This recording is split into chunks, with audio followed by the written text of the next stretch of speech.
Kung bago ka pa lang sa akin channel, huwag mong kalimutan na i-hit ang subscribe button at piliin din ang notification bell para maging updated ka sa mga bago kong upload.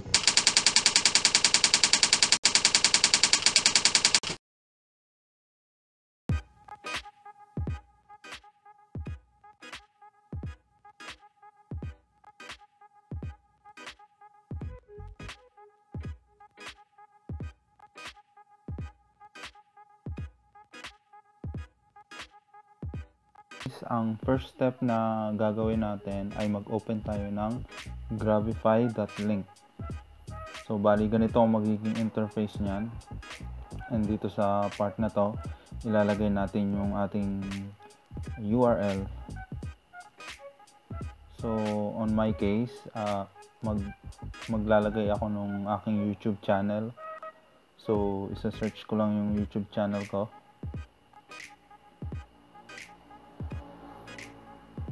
Yan. Punta ako doon sa mismong channel ko. Tapos ang gagawin ko, i-copy ko yung channel ko and ipi-paste ko dito sa Grabify.link and mag-create ako ng URL and then i-accept ko lang yan. And then mapupunta siya dito sa interface na to ng Grabify.link. So sa part na to, makakapag-create siya ng new URL. So ito yung new URL na na-create ni Grabify.link. Ika-copy ko yan. And then dito sa bandang baba, dito makikita yung mga results kapag may nag-click na nung new URL na na-create natin. So yan, and next step naman ay mag-open ako ng Facebook. So ang gagawin natin ay clickbait. So let's pretend na i-send natin ang link na to to someone. But on my case, itatry ko to sa self ko or sa sarili kong account. So yan yung na-create natin na link sa Grabify. So i-click ko yan. So once may na-click ko yan, mag-o-open yung YouTube channel ko. And then babalik tayo dun sa Grabify.link. So paalala lang guys, huwag nyo i-close itong page na to o itong website na to, kasi dito mapapopulate yung mga needed information natin para matrack kung nasaan yung exact location ng isang user or kung sino mang itinatrack natin. So yan. So kung makikita nyo, nung ni-refresh ko yung page na to or itong Grabify.link, nag-populate na yung mga results. Pero may mga bots dito. So i-hide ko yung bots. And then yan, matitira na lang yung details nung person na nag-click nung link. So yan, matatrack natin siya through this information.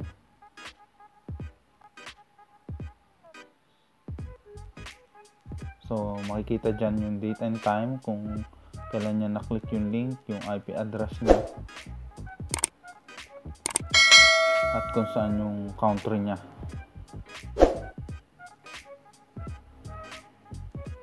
And then pag ni-click nyo yung more info, so nandyan yung summary lahat ng mga main things na kailangan natin para makapag-track tayo ng isang user kung saan yung exact location niya.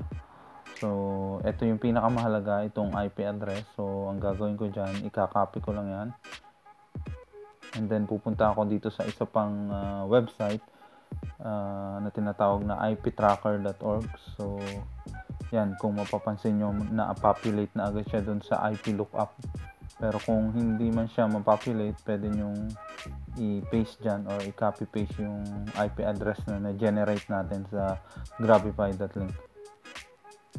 So once nandyan na yung IP address, ang gagawin natin dyan, i-click lang natin itong IP lookup. Yan. So, nandito yung more detailed na summary nung tinatrack natin na user. So, kung gusto nating na makita yung location niya through Google Maps, so ikakopy natin yung latitude niya. I-open tayo ng Google Maps, so i-paste natin dyan sa search, and then comma, balik tayo dun sa iptracker.org, and then longitude naman, copy natin, and then balik sa Google Maps and paste natin dyan, and then click enter lang. And then, mare-redirect tayo kung saan yung eksaktong location ng user. So, on this case, nandito siya sa location na to.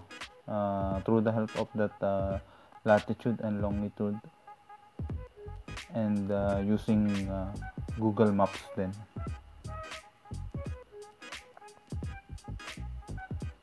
So guys, ganyan yung mga steps na gagawin natin kung gusto natin na matrack ang exact location ng isang user. So bali 3 website yung ginamit natin dito. So una yung Grabify.link para makuha natin yung mga IP address at iptracker.org para mas makuha natin yung more detailed summary.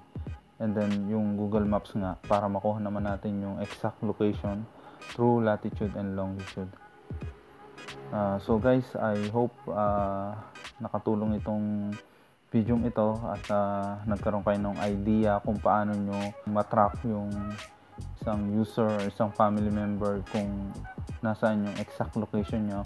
So pwede nyo gawin itong steps na to, and I hope nakatulong ito sa inyo.